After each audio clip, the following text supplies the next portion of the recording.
Time freezes for 48 hours and you're the only thing not affected. What do you choose to do? Find my dad. Have you looked in the last place you saw him?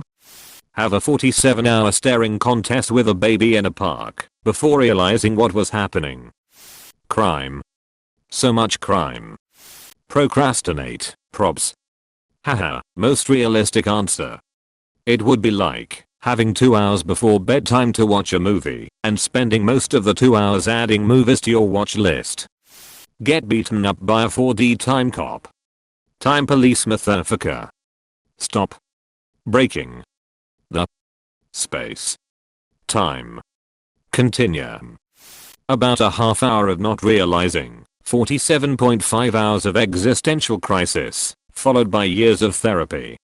The true answer. Tales from the Loop did an episode similar to this. Except it spanned months, I assumed. They ransacked stores and fancy homes, caught a parent cheating, and lost hope of the situation as a whole. Depressing series and hard to watch, believe it or not, compared to a similar counterpart, like Black Mirror. Simon Stelenhag is an artist and the series was based on the art book of the same name. https://www.title/tt8741290/ Amazon original. Episode 3 for those interested. Other series recommendations: Utopia, UK version, on Amazon. Love, Death and Robots on Netflix. The OA on Netflix. Devs on Hulu. Black Mirror on Netflix. Mr. Robot, Don't Know a streaming source. Predestination, a movie. Dark on Netflix. The original Twilight Zone series did this back in the black and white days. A guy had a stopwatch that he could use to stop time and do things. Did all the obvious stuff with it. But then the watch broke, and he was stuck with time frozen forever. Twilight Zone was the original Minfuck TV. Rob a grocery store. Or a bank IDK. Pull everyone's pants down. That's assault brother. Probably browse Reddit and wonder why there's nothing new. Isn't that just normal in Reddit? I will walk on street, and when I find someone using his phone I will take his phone from his hand and open Rickroll on it, then put it back in his hand, and keep doing that for everyone I see for the rest of the 48 hours.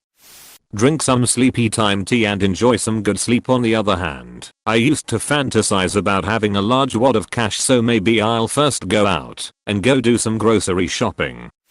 Steal money from banks and replace it with Chkalob coins. Probably catch up on schoolwork and sleep the rest of the time. Assassination time. Move everyone slightly off the ground, not enough to get hurt, but enough to realize you're falling, making sure everyone is in the exact same position, except one person hanging off of something very visible so everyone gets a weird falling feeling, except that guy who really can't explain why he's in a harness hanging of 2 light posts. Tie people's shoelaces together. Pick up all of the dog crap in my neighbor's yard and put it in her living room. And steal the Declaration of Independence, then hide it in Nick Cage's house. Have a massive panic attack cause WTF is going on. Finally get a good night's sleep without any interruptions. I'm sure sleep is the only thing I will not be having. My husband would watch pornography for 47 hours. If time freezes, how can it be for 48 hours? Watch a TV series without my housemate walking into the lounge and asking questions. I don't have big goals, haha. Steal all the fucking Legos I want. Have some fun. Change things ever so slightly, like switching people's clothes, turning them around, turning cars around, put a dog leash in random people's hands. One time one phrases, so many minds are going to be blown. Have you ever seen Click with Adam Sandler? Yeah, it's only 1 hour and 47 minutes. What do I do with the other 46 hours? Put sunglasses on everyone I can find. Then when time freezes everyone suddenly wonders WTF just happened. No. Put buckets on everyone's heads, far more confusing. RTX 3090, here I come. Probably count the ballots in Nevada. What would you do with the remaining 47 hours? I wish I could freeze for 48 hours and time would just move on. That's called heroin. Aside from the very illegal things I will not mention publicly, I would go to Disneyland. I'd rob every bank I could find. That's a given. Rob every drug dealer, only for cash and pot. It's not like they are going to report it. Then steal all the toys. And while I'm at it, maybe pour a bit of fox scent in my ex-wife's defrosters. I'd go shopping. I would hit all the big corporate stores and just steal everything of use. I'd finish my Christmas shopping. I'd steal a fridge and a few freezers and stock my garage with food for a year. I'd steal items that are going to be rare fads this Christmas and then resell them on eBay once time unfroze. I would hit the dispensaries and steal all of the weed. I'd take cash from all corporate stores. I would be set up for a long time. I might also make it look like my best friend's abusive ex had peed himself by peeing on him. Try to infiltrate Area 51. Masturbate on top of a skyscraper. Homelander, is that you? Ask the Japanese. They made a whole genre of porn asking this question. I'd steal a bicycle, because I don't own one, and ride around enjoying the quiet and stillness. Maybe an electric bicycle, because I'm old and fat, and in reality I'd probably last 10 minutes on a regular bike. Walk around naked with no shame. Do a helicopter every now and then. Find a nice beauty spot, drink some beers, whilst having some music on. A basic way to spend my 48 hours, but a peaceful one. Do a helicopter every now and then. I could imagine a drunk man in the middle of a super busy place as soon as time unfreezes doing the helicopter and everyone just like what the fuck happened here? As I say with every time stop post, prevent a boy Frenchman from walking up some stairs in Egypt. Something find a way to be rich blah blah. I would be a bank robbing mofo. I could amass one hell of a stack in 48 hours. Be confused. I would jump from one idea to another and won't be able to start until the time's over. So basically nothing. Rob drug dealers. What are they gonna do? Report it to the police? I'd probably be confused for a solid hour. Then it'd say I was gonna do something and wind up sleeping for the first day. Then the second half I'd walk to the store and bring back everything I could hold. I'd then spend a few hours eating my loot. Then I'd repeat, but with tech, but just small untraceable stuff. And it'd probably pick the pockets of a few people while doing so, yeah, it'd hide it too, then probably sleep until everything unfroze. People saying bank robbing, now this implies the risk of getting caught. Just take money out of people's wallets and put the wallets back. Steal some stuff from the people who just got out of the store and steal the receipt. Punch a man in the balls to see if the pain will come after time resumes. This might be kind of weird, but I steal all the really good toys from Walmart that are on the hot lists right now. Not like every single one, but quite a few. Walmart can take the hit. Then I donate all that shit to Toys for Tots. Might be unethical, but I'm taking a PS5 and tons of games my broke self can't afford. Well, I can't rob lottery tickets at 7-Eleven because they can track that. I can't rob Apple stores because they can track devices. Bank vaults will be locked. First things first, get a truck for transportation of goods. Probably take my neighbor's F350 and bring it back before 48 hours are up. I think the best place to make money would be going to multiple jewelry stores. After like a dozen jewelry stores being cleaned out, I'd also go shopping for some nice fancy suits and clothing. I'm talking about the stuff that is like $250 per shirt and up. My skin would love it. Get a bunch of fancy shoes too. I'd rummage the registers in all these stores as well. I'd even get shit for my girlfriend. She needs an updated wardrobe. I'd also probably do some shit to fuck with people I hate. Nothing awful, just like break every window to their car and house, poke a hole in their oil tank, etc. I wouldn't cut off dicks or poke eyes out, that's way too hardcore and evil.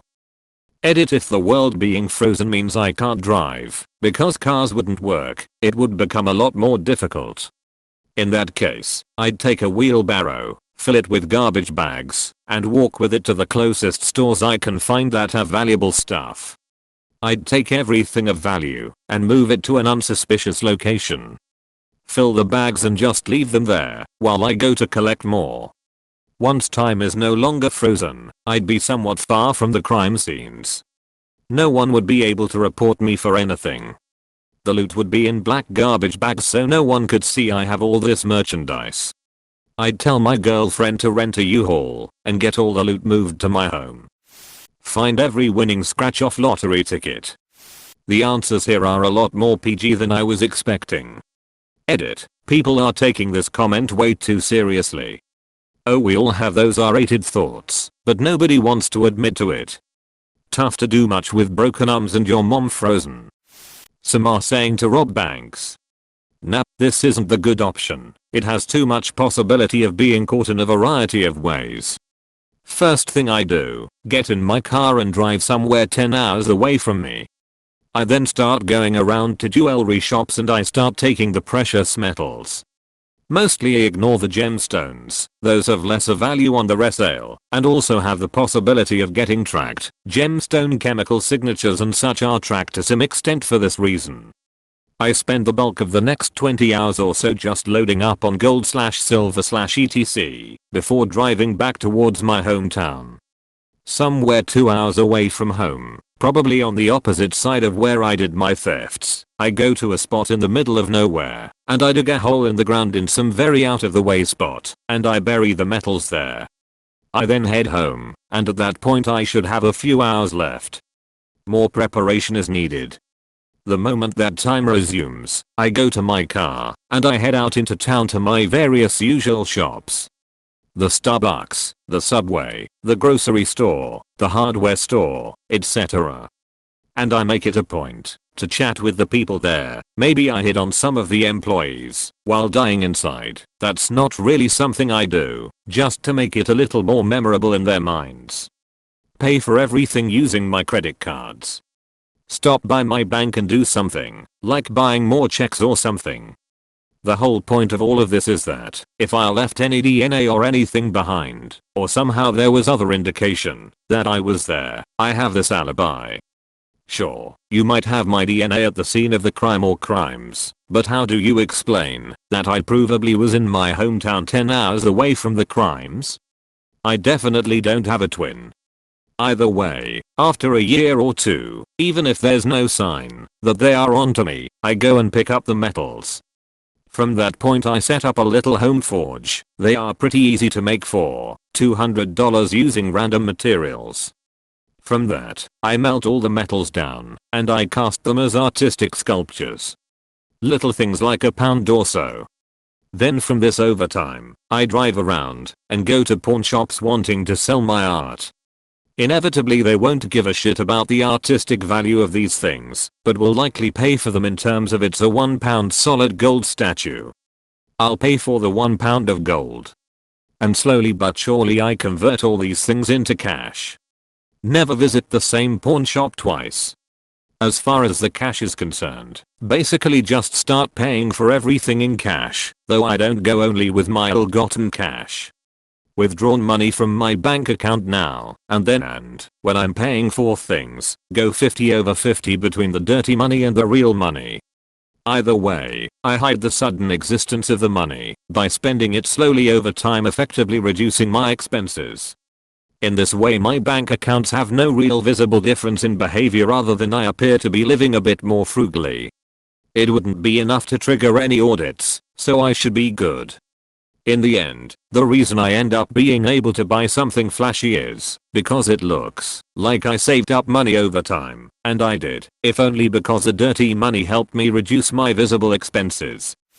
Personally, I know I still would not clean my room, and that thought scares me.